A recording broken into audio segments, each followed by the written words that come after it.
Hello.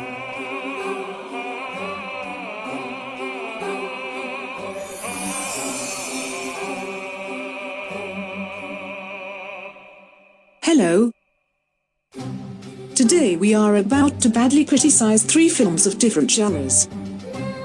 Starting with a comedy film starring Marlon Wayans and Shawn Wayans titled White Chicks. Second is a fantasy drama film in which Jenny Purely Hates, starring Anna Sophia Robb and Josh Hutcherson, titled Bridge to Terabithia. Lastly is a steampunk film starring Emily Browning, Vanessa Hudgens, Abby Cornish, Jenna Malone, and Jamie Tung, titled Sucker Punch. A film director will be quietly judging at the lower left of the screen, and it will, whenever a gender issue is present. By the end of this video, the will be tallied, and we will find out which of the 3 will reign as the most gender imbalanced film, based on our criticism. Like all comedy films, it's impossible to think that racism and sexism wouldn't be involved in this movie. Marcus and Kevin's transformation into the Wilson sisters has left an imprint in the realm of cinema, to the point that Iggy Azalea went out as one of the twins on Halloween. And while their appearances look ridiculous, the misinterpretation of women also followed. That's right, make them bigger. We're just shaving our feet, okay? And braiding our vaginas. Barton is not our guy. Now let me guess. Women's intuition? It's quite vivid to see that these undercover agents have had a certain difficulty in adapting to the lifestyle of women.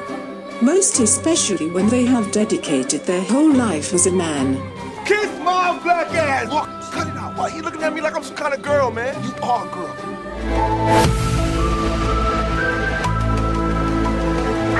This is why the characters question the fake Wilson twins whenever they act differently from the other girls. What are you gonna wear? This? You do that again, I'm gonna bust. Bust out in tears. Oh my gosh. Staring like we have, making my way through the crowd.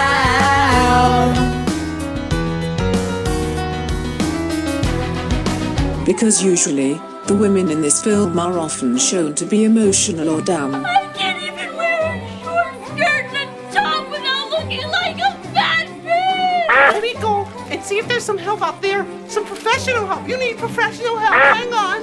Okay. This only puts men under pressure, especially when they are shown to never reciprocate a woman's emotions. You spend all day trying to find the perfect outfit.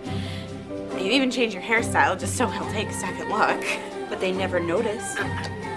But, when they do show it, the film illustrates them as merely wanting to get laid. Here. Drop a couple of these babies in a drink, man. Hey, you sure this will work? In terms of appearances, the girls often talk about how they look or which top should go with their outfit, to the extent that this becomes their primary concern in every occasion. Ladies, can I help you? Yes, actually, I need something for my friend. Something that says, I'm not a whore, but I'm not a virgin either. I've got just the thing. Come. To put it briefly, whatever's within the surface is considered to be the only component when trying to fit in with society. Okay, you need a pair of hot shoes. What size do you wear again? 14? What? 14. Honey! Do you think you could bring us a size 10? What? The auction scene is an example for turning looks as the basis for everything. Men were shown to bid on the Hamptons bachelorettes for a date. Except this still doesn't seem upright, even though it was for a cause. It plainly suggests that women who have achieved the standards of femininity and beauty, like the Vandergirls, have a better chance in fitting in with society. Who wants to start the bidding? $500. $500. But I think that we can do better than that. $20,000. Sold! $20,000. Next to be auctioned is Tiffany Wilson. Who wants to start the bidding? $4. $4. Do I hear 5? However, the dinner scene served as a remedy and became an example of deconstructing a woman's femininity. That not all women are pertained to be the epitome of elegance and coyness. If we take away the comedy factor in this film, it would highly imply that women are merely complex beings, and in order to fully comprehend their words and actions, men would have to go for the extra mile. Don't hurt yourself. Don't worry, I won't.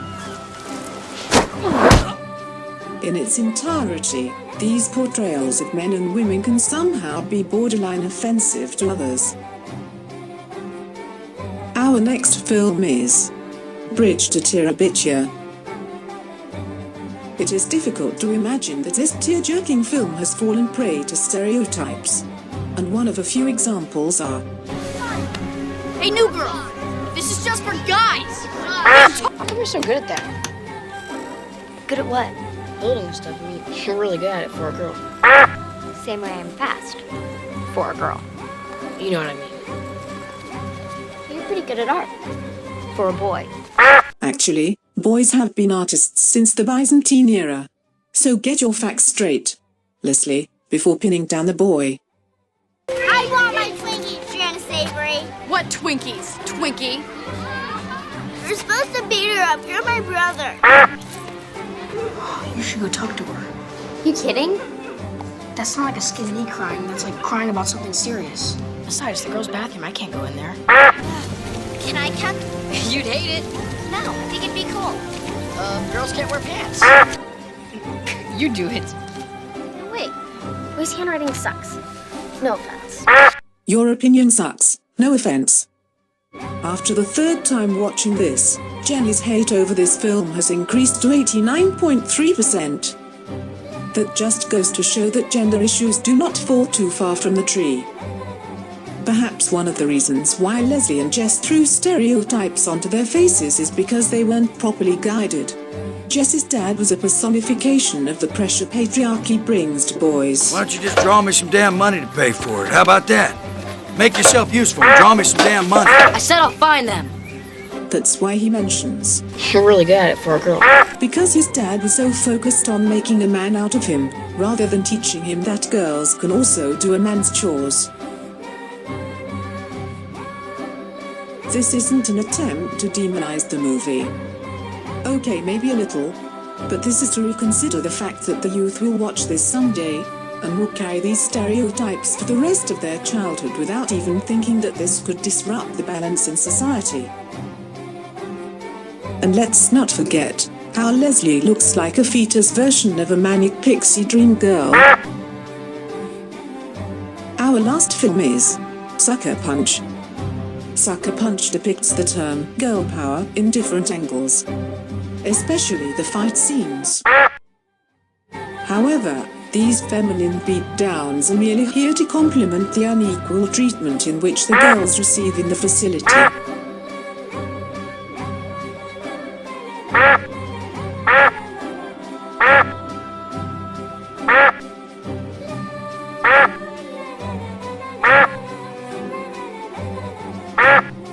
And even if you take away their suffering, the fight scenes won't make it any different from the abuses. The males are still dominant in every stage. Especially this guy. Oh, and one more thing. And one last thing. And one more thing. One last thing. Oh, and one more thing. The last thing they need is some gender equality in this goddamn movie. The wise man in this film represents as a guide for the girls before commencing the operation. But to put it in the context of feminism, this shows that the girls are strongly dependent on the wise man, and that they cannot fulfill the mission on their own.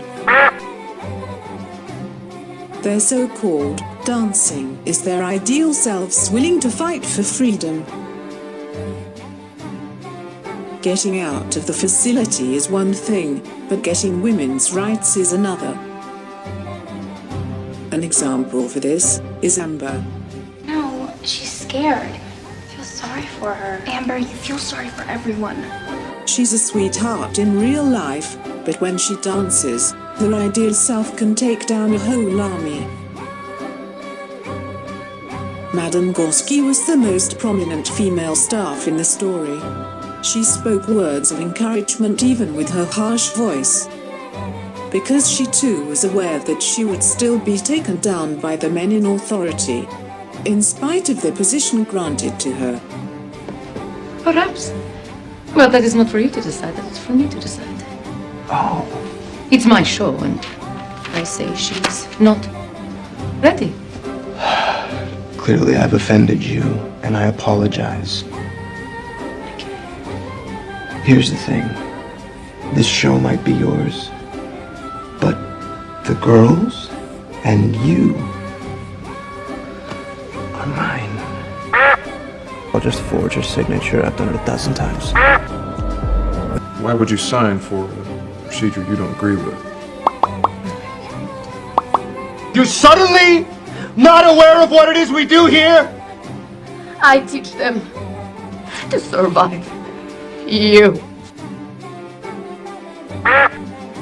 Is there a bright side to this movie? Of course, why wouldn't there be? For instance, Baby Doll took down the abuser.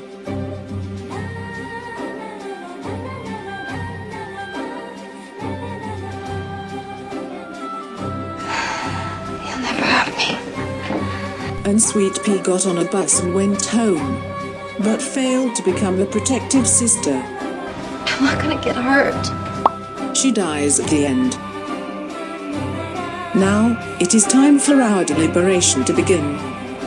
In 3, 2, 2.5, 1.